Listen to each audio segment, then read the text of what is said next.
right, y'all. All right. Yes, indeed. Welcome to another episode of the T Corner, y'all.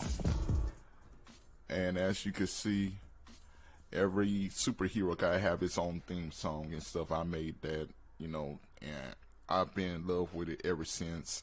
So, yes. I hope y'all like it, enjoy it, and stuff. It's going to be more of that going on. But yes, we got a special guest here today. She's a reoccurring guest on my show. And she's going to be talking about some deep stuff. And we're going to just give her the platform and there just, talk and, let us know what's really going on and stuff. And so I'd like to go ahead and introduce to y'all Miss Stella Rose right here on the T Corner. 1 minute. There she is. Hi. Hey, welcome back. Hi, thanks for having me. I really appreciate it. Yes, indeed. Yes, indeed. So how you been? I've been busy. I've been good. I've been busy. Doing my creative writing and things like that, Mm-hmm. So you said a superhero. Who's your favorite superhero? Well, well, well, some people would say my superhero is a villain. But if you actually think about him and what he's saying, he was making the most sense. And I'm gonna be honest with you, I'm not a Batman fan. I'm a Joker fan.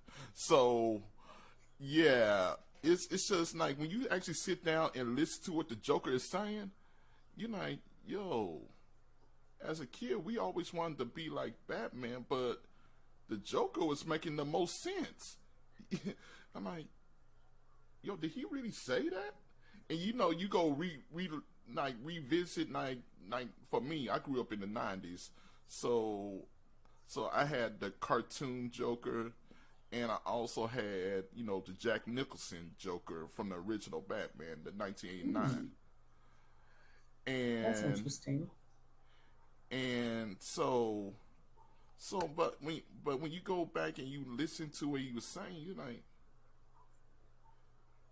wow, wow, he was making a funny joke about this, but this is some stuff that you actually lived through in life that he was trying to say. But then Batman would come in and be saying, no, he the bad guy. I'm like, no, actually you are.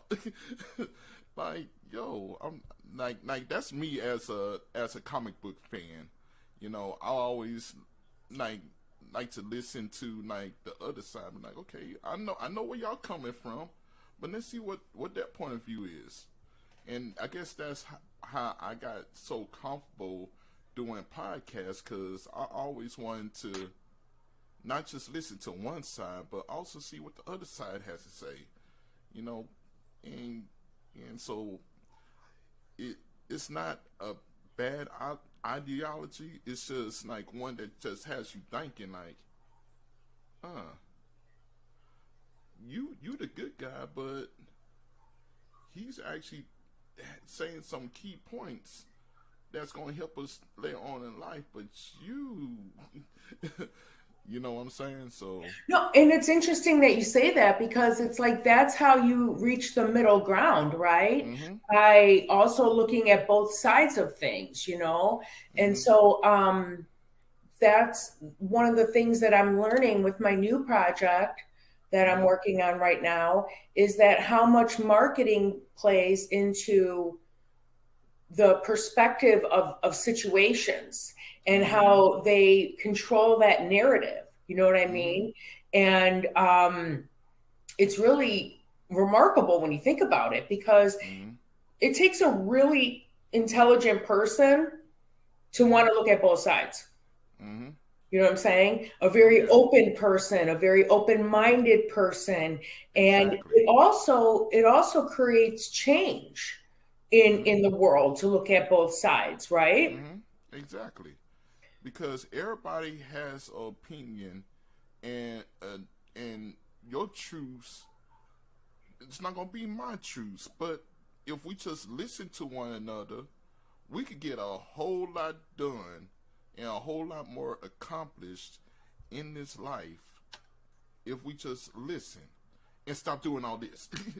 You know, if we got one side doing this and another side doing this, who's listening?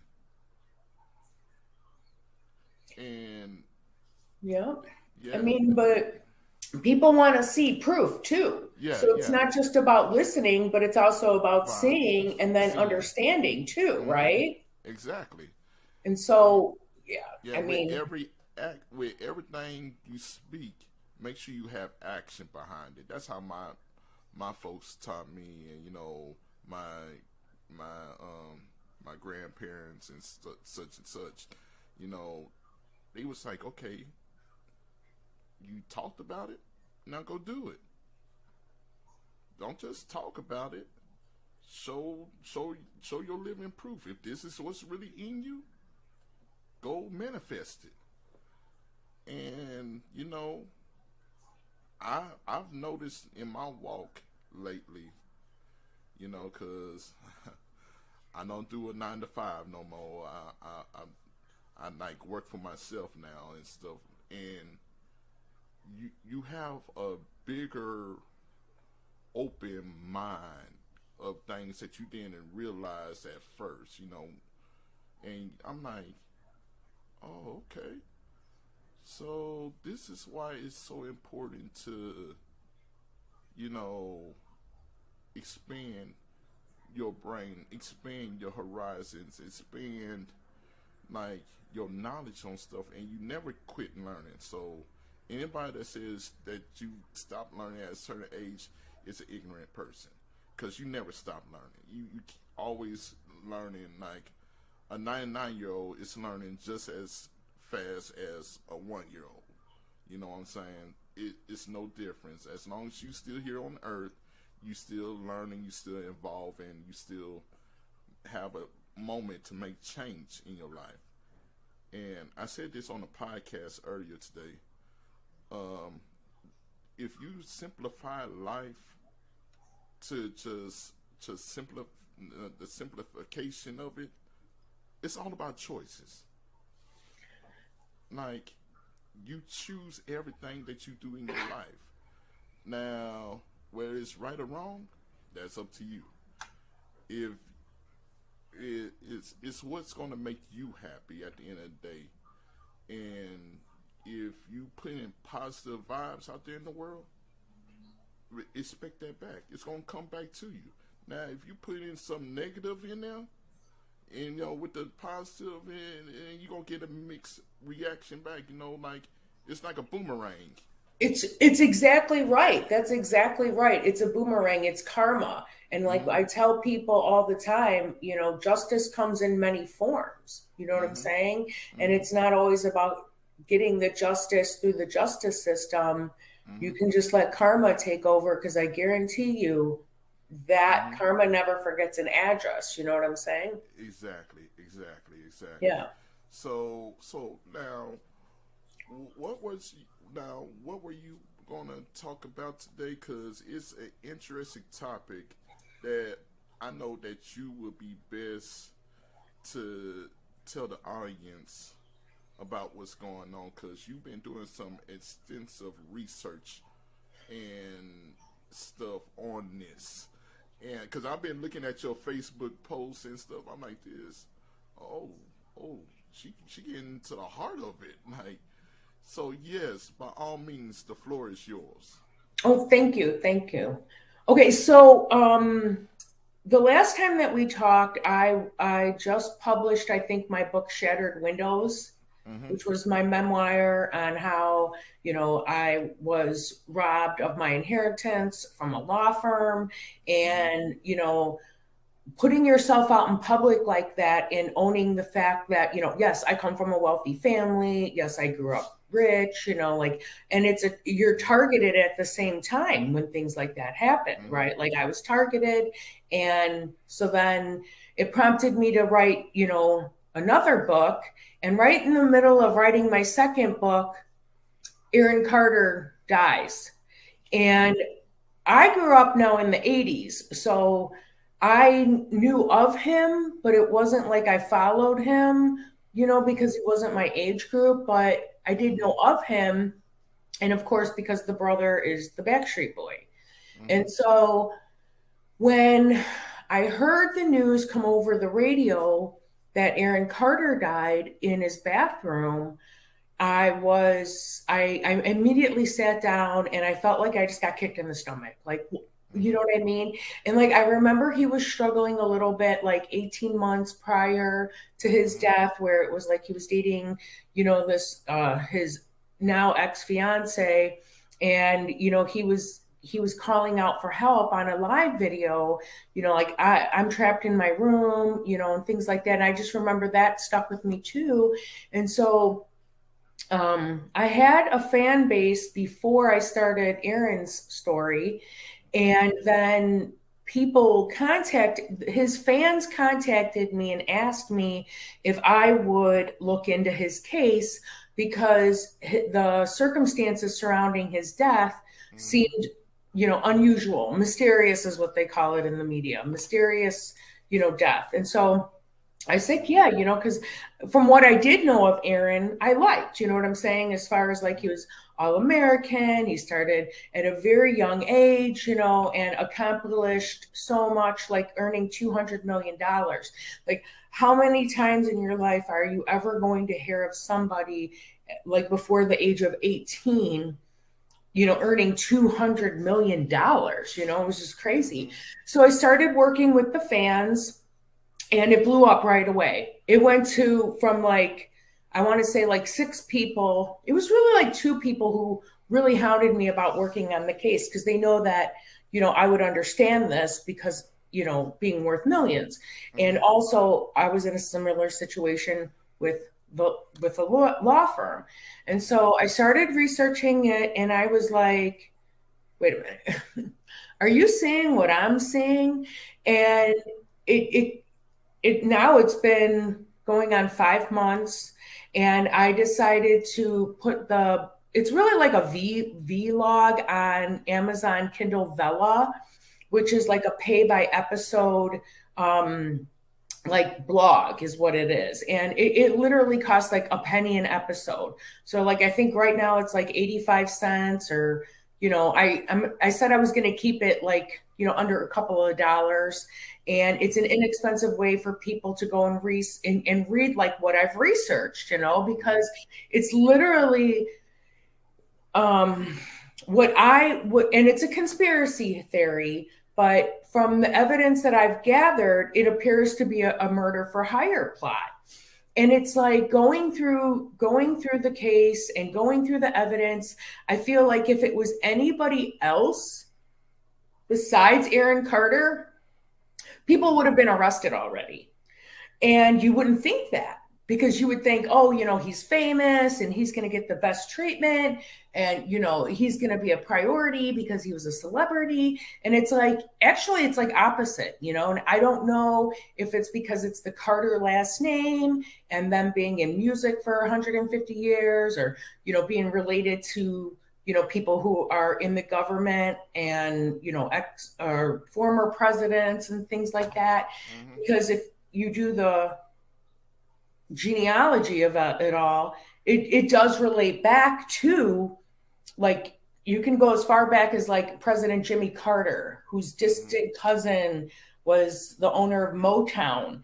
And just, you can get into all of that. But I feel like if it was anybody besides Aaron Carter, they would have already have done so much more. And that's what's surprising. And then, to see what led up to it and also to learn from it, right? Like, maybe it's not a good idea to throw a 6-year-old out in front of thousands of people and, not have more of a, like, I guess what is normal. But I mean, in this day and age, changes are being made, like we're not putting kids' pictures out on the internet because now we've realized as a society, there's people out there who, take advantage of those situations. And unfortunately, then it becomes no good for anybody. Right. And so the whole point of putting the evidence in the case on Kindle Vella was, and to have this podcast with you, is to let people in mainstream media know exactly what you were saying. We have to look at the other side. There's always two sides, to the equation. So, why didn't the police have Narcan on him when they went to his house? Why didn't the police actually see him at the welfare check? You know what I'm saying? And all of those questions are very good questions that, we the people, because remember the Constitution starts out as we the people, we want to know these things. You know what I'm saying? And it's like, so where's the body camera footage and things like that? And these are questions that have to be addressed, and it's very odd that like his case just kind of gets pushed off to the side, like it was being like swept under the rug. And this is like after dealing like with the sheriff's office, with dealing with like the FBI and things like that. But and those offices differ too. But I'm just saying, like, people have to realize that change has to happen. Like, it's unfortunate that Aaron died, but let's start with the root of why he even got to that point and start making those changes going forward so this doesn't happen again. You know what I'm saying? Oh yeah. Oh yeah. Oh yeah. And I like how you said you grew up in the '80s and stuff, and I grew up in like I said, born in '80s, but lived my childhood in the '90s and my teenage years in the early 2000s. So I knew about Aaron Carter and stuff. I remember his first CD. I remember seeing him on MTV and stuff like that. And so, and then I would say he just disappeared for a while, and then he reappeared again, like in I want to say '02, '03. Then it seemed like he disappeared again, and from my point of view, it's like all of a sudden we hit with this and stuff. I'm like, yo, what happened to Aaron Carter from back then? Where all this coming from? Cause like it's like so much questions that like people was like this. Oh yeah, we remember Aaron Carter. What happened for him to get from this child that was singing to being now on the news because he passed away? Like, what really happened? Like, so going through researching him and the fans, let me tell you, the fans have been great. There was up to 700 people. And there's still around, there's over 700 now, but that have all fielded me leads, evidence, videos, photographs, things like that. And when you line it up, it appears every time he fathered a child, he was taken out of the spotlight. So a lot of people don't know that he has, other children besides the one that they say is, his baby, but to your point, it was every time he broke off to go do something on his own, they took the spotlight off of him, because you have to remember, you're only as good as your PR. Like, this podcast is only possible because you're hosting it. You know what I'm saying? And so if you don't show up and I can't do this podcast, then it doesn't go anywhere, right? Exactly. So he can be musically talented, he can sing, but if his manager and his PR aren't, producing for him, he's only as good as showing up. And so what I think it was, and this is just my opinion, is that because he was having children out of wedlock, they didn't want the world to see that, because he was such an amazing, here we have like Joseph with the amazing Technicolor Dreamcoat coming out, where this child prodigy, and like, what people don't realize about Aaron is he was like, well, they do realize this about Aaron. He was just so far ahead of everybody else because he was so talented and he was ahead of his time that like he even knew he wasn't going to live a long life because like how could you? Like how could you just keep all of that going? You know, especially when you didn't really have the support behind you. So I think it was, you know, but here now we're in 2023 and now it's okay for him to have a child and not be married because why? The millennials, they see marriage as something that's like an, you know, out maybe not outdated institution, but people are realizing It's it's not okay to have needed. more freedom. Yeah, yeah, and I heard another podcast. I heard another person that was on YouTube talking about that. He said like, "Yo, we actually understand that if like for example, if somebody's gonna have a baby, you really don't have to be married to do that.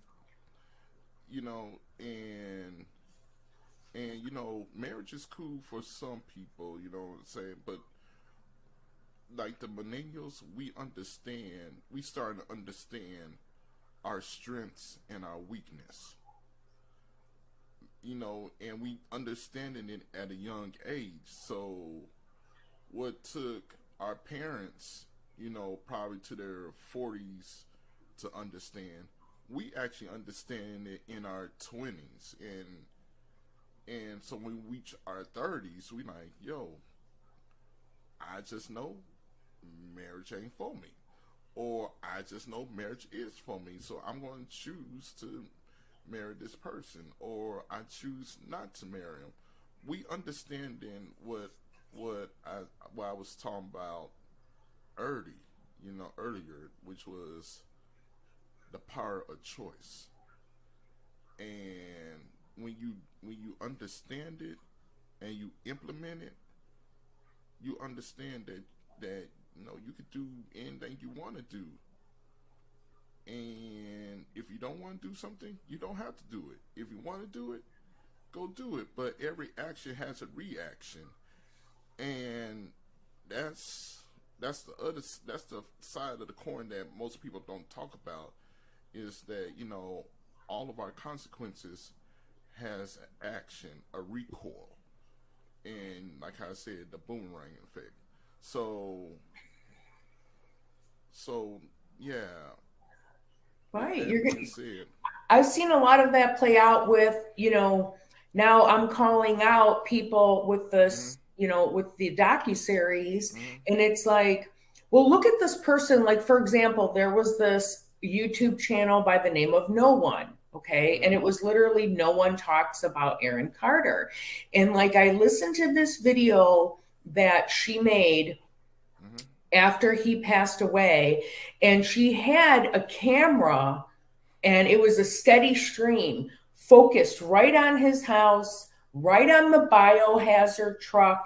And she's talking, and it's like, wait a minute, that's actually like stalking, though, because like she knew what was going on at that house every single mm-hmm. day, at what time of day. Yeah, I mean, really just in his business where she didn't belong in his business, like having yeah, people report like what was in the hallway when they walked by and what time at night and the date and calling CPS. And it was just like really a drain on a lot of resources that when Aaron really did need the help, he wasn't able to get it because they ran the resources dry. You know what I'm saying? Like two kids died earlier the night that, okay, so the night that Aaron died, two children in the same area overdosed on fentanyl, and the police showed up and they gave him Narcan and they revived him. Okay. And it was like Aaron possibly could have survived if the police had Narcan.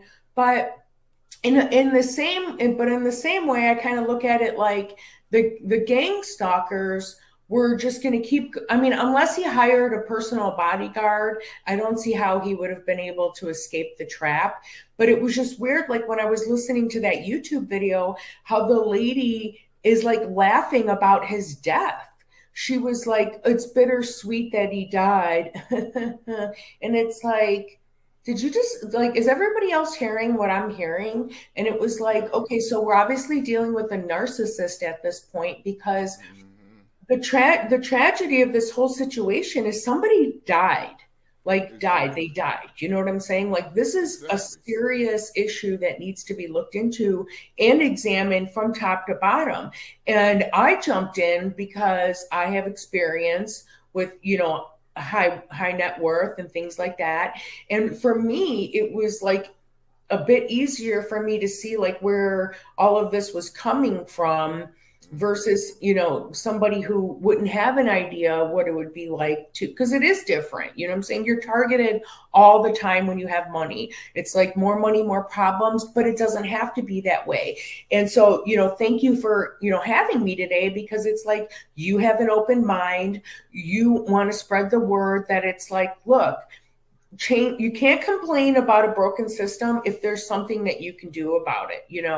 And so it's like holding the law accountable for we have these laws in place for a reason. So if there was a reason why the officers didn't conduct the welfare check, what was that reason? Okay.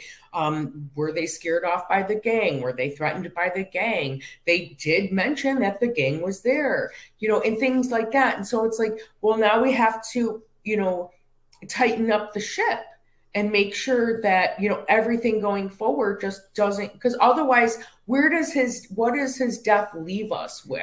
Just a bunch of people complaining about what happened.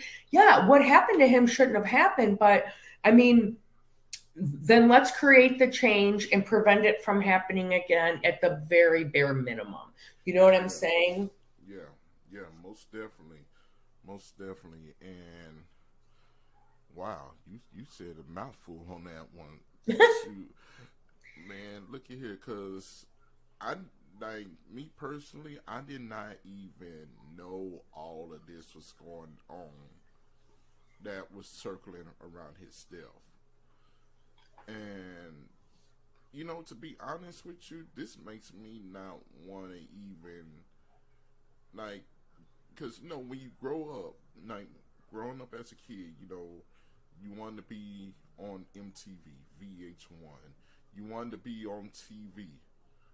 But with all these people just dying, suddenly dying, and you find out there's more to the story behind it, it makes me not even want to be in Hollywood. You know what I'm saying? Or in the entertainment industry, because I'm like, yo, my type of entertainment is what I'm doing right here. Like making content where real people could tell real stories and be themselves. And to me, that's the best content that you could have out there. And that's why I look at YouTube more than I would look at cable, because I can relate to people on YouTube because they real. They live in their lives. They put in what they deem as life on camera and making content for people like me that would rather see real people living real lives and no, this ain't no real world MTV type of skit. No, this is the real world. You know what I'm saying? But that is a result of change. You know what I'm saying? Mm-hmm. So, like, Exactly. Hollywood, in my opinion, is hurting because, the old ways aren't going to work anymore. You know what I'm saying? Okay. Like, the world leveled up with podcasting. Like, you are in a location where you're at, I'm in a location where I'm at. We don't have to be in a studio in Studio City in order to get this done. That Exactly. was, years ago, and we're quick to change. And Mm-hmm. to be more efficient. You know what I'm saying? Mm-hmm. So that's another reason why, people, Hollywood to me doesn't look very attractive if this is the way that they're running things over there, where, the DA doesn't, prosecute deaths when people are dying of drug overdoses. And it's like, well, okay, so it's not safe to live there. Maybe that's why there's so many homeless people, like they'll Mm-hmm. show you like a very, very small part of of Hollywood, of California, where it's like Mulholland Drive and some of the houses up in the hills and things like that. But that's just a very, very small Oh yeah. part of what really goes on over there. Mm-hmm. And, thank God the millennials came around and said, we're going to cut the cord. We don't want cable. We don't want TVs. We want to be portable. We want freedom. That's like with the marriage thing.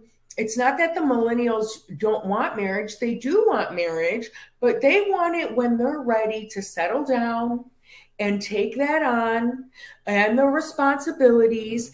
And, like people think about We home taking our ownership. time.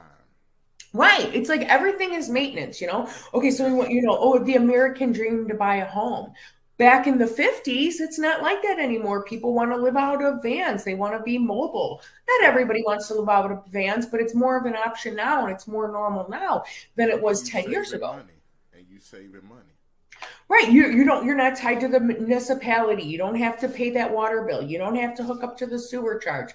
You don't have to use their electric. You could literally like what we're God gave us, and when I say God, I'm talking about the universe, okay, Mm-hmm. not one particular God, Yeah. gave us this opportunity to live off the land. And when we go to do that, we are taxed by politicians who want to control us in a certain way. And then if you veer from that, all of a sudden, like you're crazy or whatever. And it's like, no, it's just, we don't want to fit in these little boxes anymore. It's like the real entertainment of life is to just experience even just wildlife or going to like, get your entertainment out of more simple things. But yeah, like getting rid of like, ditching the cable bills and stuff like that. It's what the millennials are dictating. And if you're not quick to change, you're going to get left behind. Exactly. Because, like how you said, it's all about a person's perspective now. Because my way of living is sitting in front of a lake and just looking at the sun beam down on the lake, and I'm at peace. I could be on top of a mountain, and if there's a lake down there below, I'm just gonna sit there and enjoy and live life.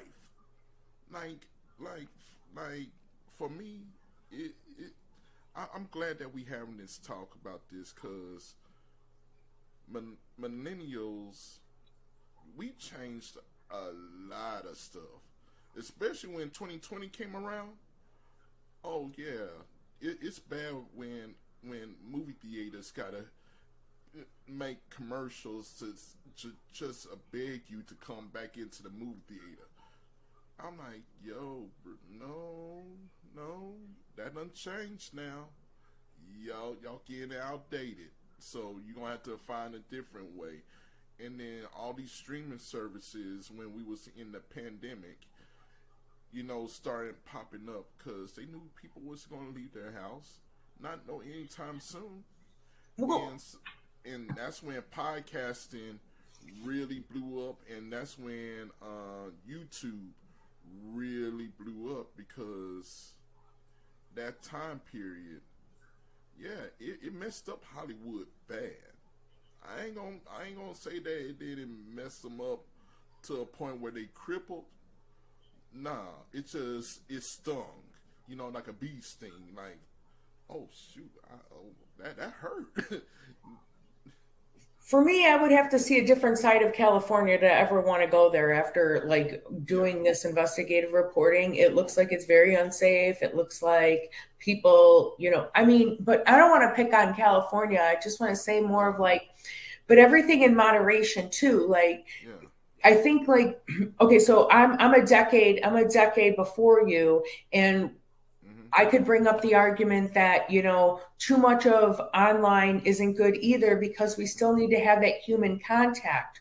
You know what I'm Yeah. saying? Like, yes, technology is great. And, the millennials want everything now, now, now, now, now, FedEx, Amazon Prime, Hmm. things like that. But at the same time, let's not forget about the core values of actually gathering together, going out and utilize, and like coming together. Because I feel like with COVID, all they really taught us was to like isolate ourselves and Oh yeah. not be with each other. And that's not really how humans are. Yeah. Humans want to be together and we want to Hmm. belong. So that's the other side of, yes, streaming is great, but we also have to remember that, we can't just isolate ourselves either. Yeah, balance is key. Correct. I And agree with that. if you don't have no balance, then you are teeter tottering, and that's not a good thing to do in life. I agree. Because that's how you become politicians. Let me be honest with you. I'm a person that votes, but when it comes voting time, I'll be like this. You sound dumb. And then I look at the side that I'm about to vote for. I'm like this. You sound dumb too. Let me look at somebody else. What you guys say over here? Because they don't got the light on you. What you guys say? Yo, put the light on this person right here. They talking like what we need. But you got these two up here that got all the lights, cameras, and stuff on them. And you're like, yo, but this person right here is running, and they are actually not saying, but they actually doing. How come they not in the spotlight? How come you don't want to put them out there? Because the old timers don't want to give up their job. You know what I'm saying? And it's like, the thing is when Trump was in office, the United States is a corporation. When Trump was in office, he was running it like a businessman. Our economy was great. People were flourishing. Even when we were at home with COVID, we didn't go without. Now it's like everybody's got these credit card bills, and now they're raising the interest rates. And it's like, you're not going to be able to keep up with that either. And so I feel like, they want to throw up, Stormy Daniels again it's just like, listen, if he cheated on his wife, that's between him and his wife. You know what I mean? Like, why don't you talk about Biden's son who is who's literally smoking crack out of a crack pipe with these, prostitutes, and the Secret Service, that we're paying for is standing outside of his door. And it's like, that, you know what I'm saying? Why don't you talk about how our money is being affected, and like, that's the worst way, and just because it was the way it was at one point doesn't mean it needs to continue like that. Nostradamus predicted a civil war in the United States in 2023. And I'd have to say, I feel like we are at a breaking point. I'm not saying that we're going to have a war, but I don't know if Nostradamus was ever wrong. But it's like, look, American people were tired of the things that, you just can't put a round peg or a square peg in a round hole, and it's like, we have to medical tap Joe Biden. We know he didn't win the election. We know that the mail-in vote was basically how they're saying, they claim he won, but we know that they took Trump away from us, and like, I think what would be a good match is Donald Trump and Ron DeSantis. It's like, look, you both are on the same page, but like, Ron DeSantis is just a little too young to be president. I feel like he does a good job with Florida from what I hear, but it's like, I don't want those two to not get along. I think that they would make great running mates, and like, let's get out there and kick some butt in America. People are tired of struggling and with that old narrative being controlled. And I think the biggest step with that was Nancy Pelosi stepping down. And, and like with the podcast, what we're doing is we're showing people that, what we get on, the old 2, 5, and 7 is very filtered, and even like, on different platforms, like Facebook will be more lenient than Twitter. Now Twitter is really big on, that's another thing too. Like, Twitter is really, changing the way Twitter is being ran, because like, Aaron was harassed like you couldn't believe on Twitter and on YouTube, and he hired a lawyer to sue Twitter and to sue YouTube for allowing these accounts to harass him and to stalk him when it's really against the law for that to be done, and so that's something that I'm addressing with his documentary. Like, okay, so Twitter has to change because we can't allow cyberbullying and we can't allow harassment. The internet is a real place and everybody deserves to feel safe on the internet. And, we have to have some kind of guidelines. Boundaries are very healthy. No, it's not okay to attack somebody because of their age or because of their weight. And it's like, look, there's a lot of protected classes out there, but really everybody should be protected. You know what I'm saying? And, I understand that some groups are just going to want to form and be a group, and that's great. But the reality is, people fear change when change is really a good thing. And there's a lot of power in fear. And so, I step forward and I say, look, I'm going to speak my truth. I have a lot of experience in this kind of, arena of the crime and things like that, and uncovering corruption. And it's okay for me to speak my truth. It's okay. I'm not going to be silenced. And I love Amazon, because Amazon, here we have Jeff Bezos. Here he is, an independent businessman, made it on his own, and then we have Twitter with Elon Musk. They broke through that glass ceiling where, because America was started with the founding fathers. So circling back to Jimmy Carter, the former US president, is the Carter family is literally a founding father for the United States. So, the United States is a corporation. They were an original investor. So they're still in control of that money. And they didn't want, people say, oh, that wasn't his grandfather. And it's like, okay, but show me who his grandfather is, because when you do the genealogy, it goes back to Charles. Okay, so Aaron Charles Carter was named after his grandfather, Charles Aaron Carter, but you can't ever find anything on Charles Aaron Carter.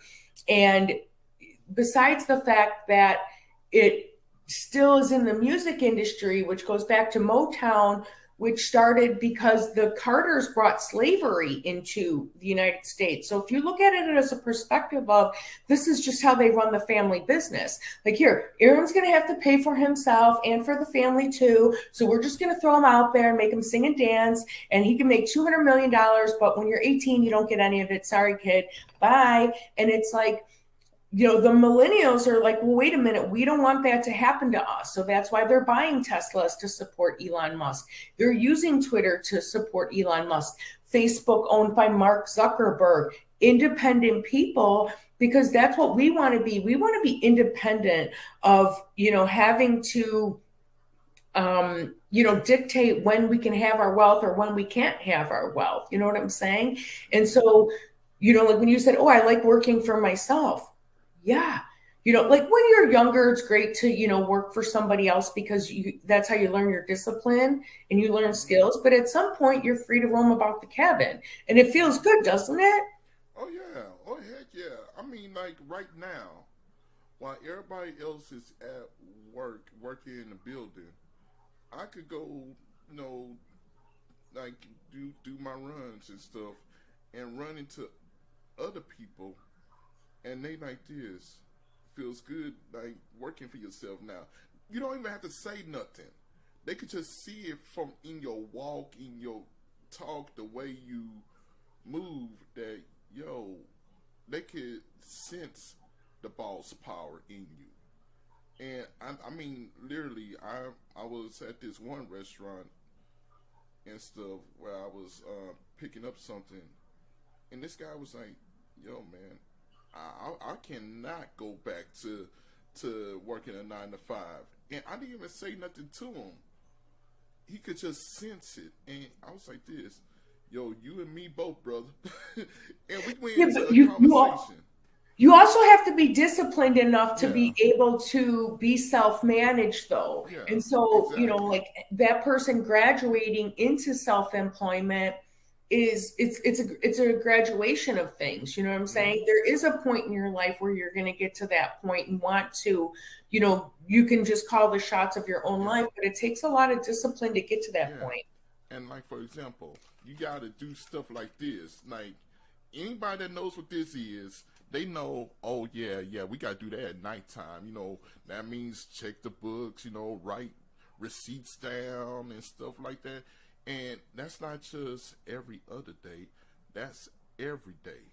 Like, you just get in the rhythm, you get into that mode, like, huh, it's actually cool, but I didn't have to do this back in the day. But yo, now I understand why I need to do this and what's the purpose of it.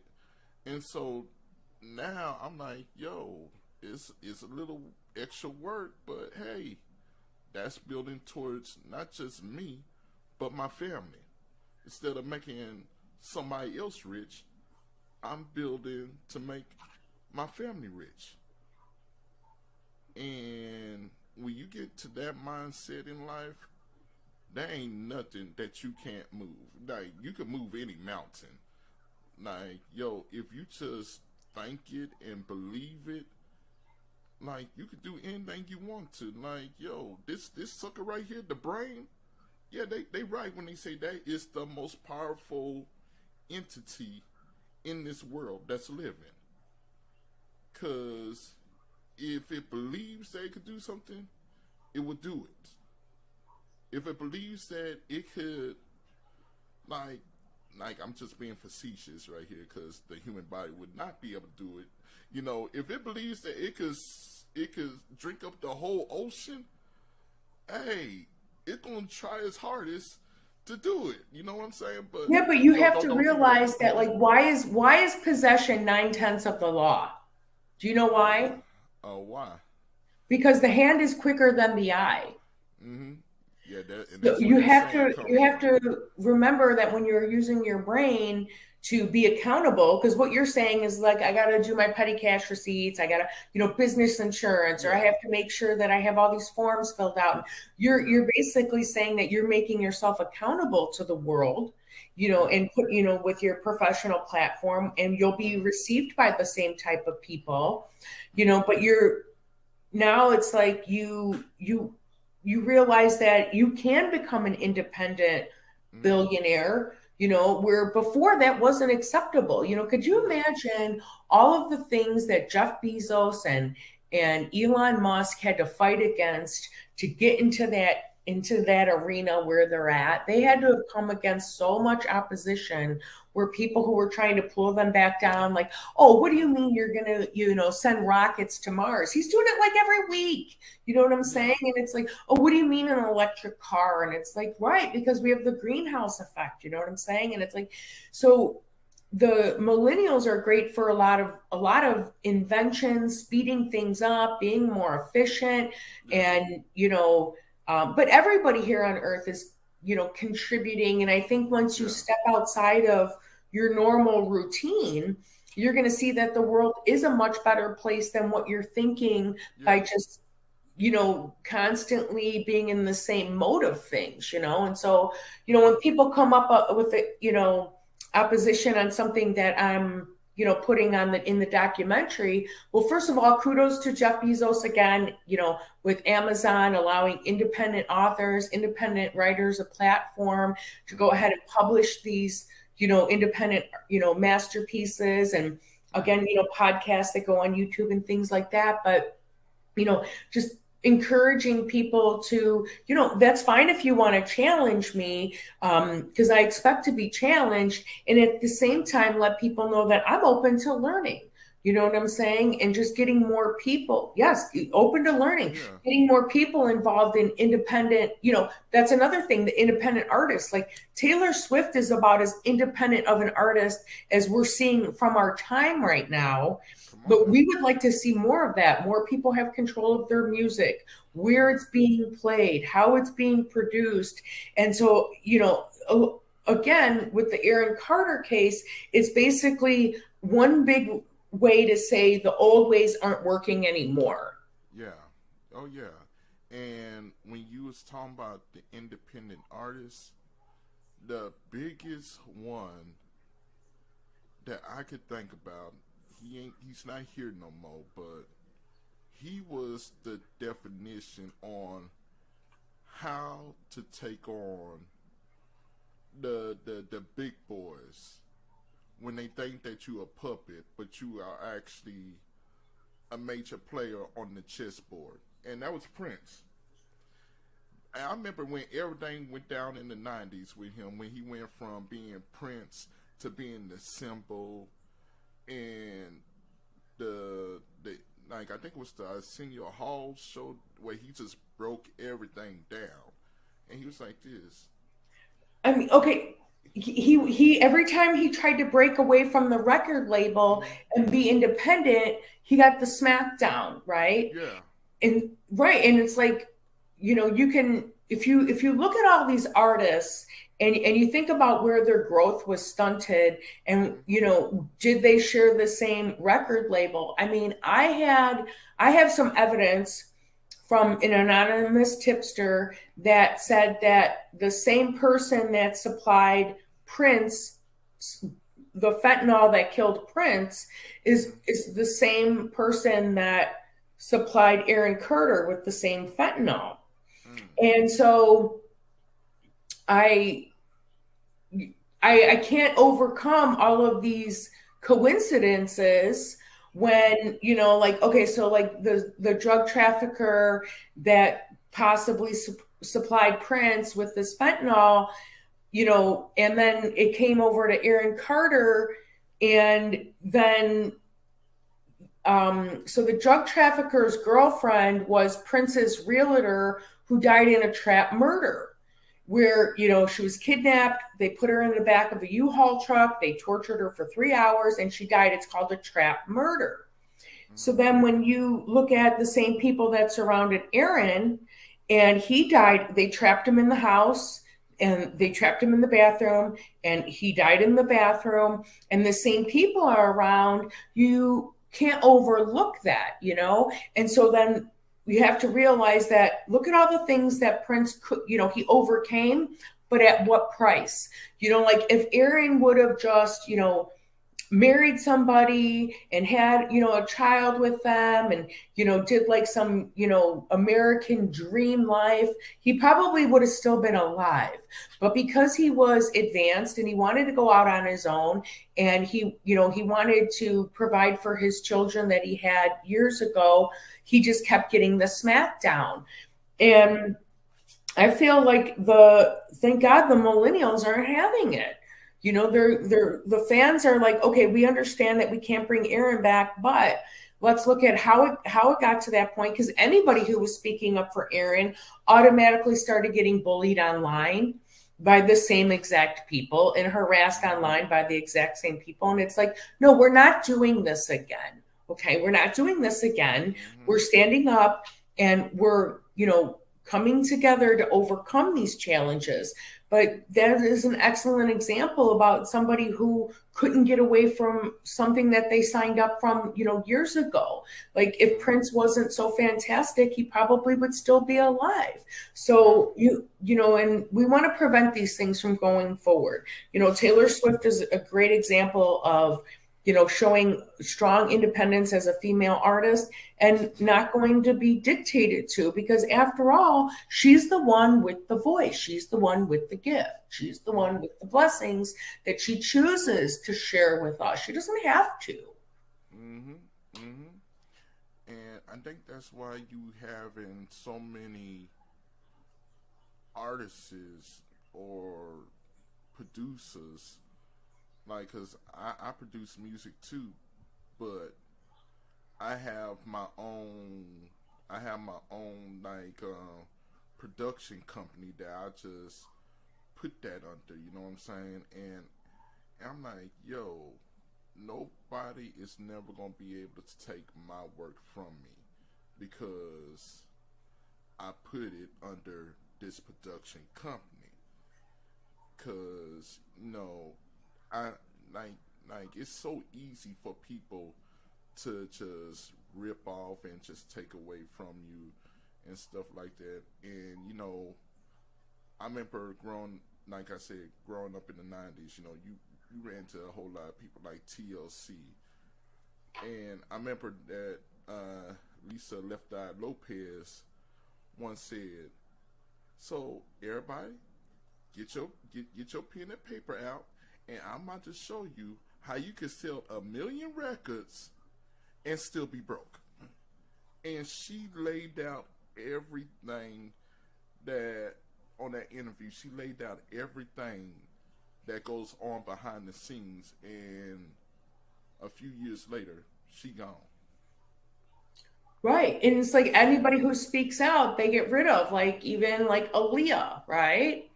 So, I mean, we have to stop that because Yeah. let's just say, Terrence, let's just say that, you started your music career when you were 6 years old Mm-hmm. and you made $200 million, and Mm-hmm. then you want to go off on your own because no matter which way you turn, you're not going to get the money because they don't want to give it to you, even though you earned it. $200 million by the time he was 18. Where did all that money go? Did he even get that money at that point? Like, how does somebody go through $200 million, but there's no explanation on where the money went? So what I'm saying is he never even got that money.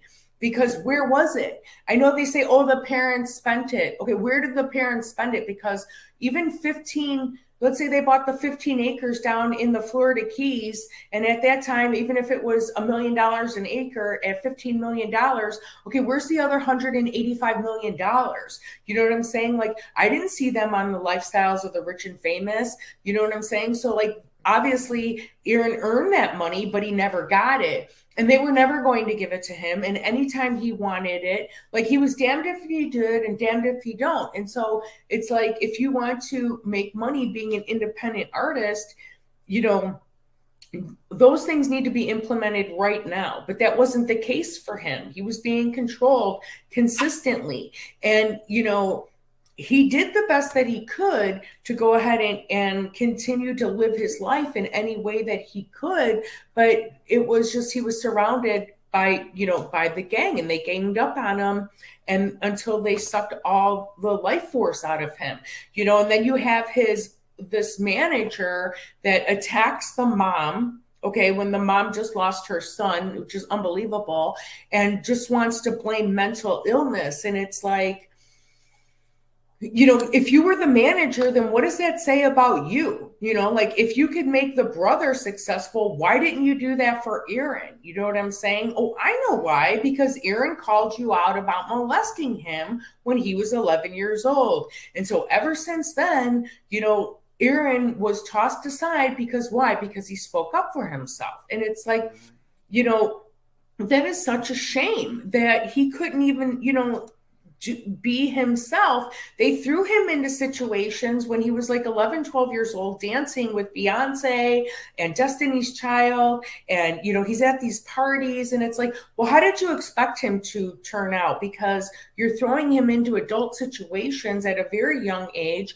And I think it should fall back onto the manager's responsibility. Like, you want to say that you were his manager. So how well did you manage him if this is like the end result there? You get what I'm saying? And making people accountable for those actions so we can make the earth a better place. I think that the whole reason why any of us get together like you and I today is to create change and to move forward in a positive way. Oh yes, indeed. Yes, indeed. Well, we about to get to the close of today. Is there any information you want to give out so people will be able to get more information about what you're doing? Yes, thank you. So right now the docuseries is on Amazon Kindle Vella, and basically it's a penny an episode, approximately like a penny an episode. I think I'm up to, his documentary is done. It's just the uploading that takes time. Right now I think I'm up to episode 29. So, and some episodes cost, a few more pennies or whatever, but I think it's less than $1 right now to get the story about his death. And the documentary is just basically only about his death. And, you can follow me on Facebook, Instagram, and Twitter. And my media handle is Stella Rose All Day. Then you can look me up under my book, Shattered Windows. And, yeah, it's it's been a pleasure to work with all the fans. I want to thank all the fans for helping me get to where I am, and thank everybody for investing their time into such a great cause. And thank you for having me.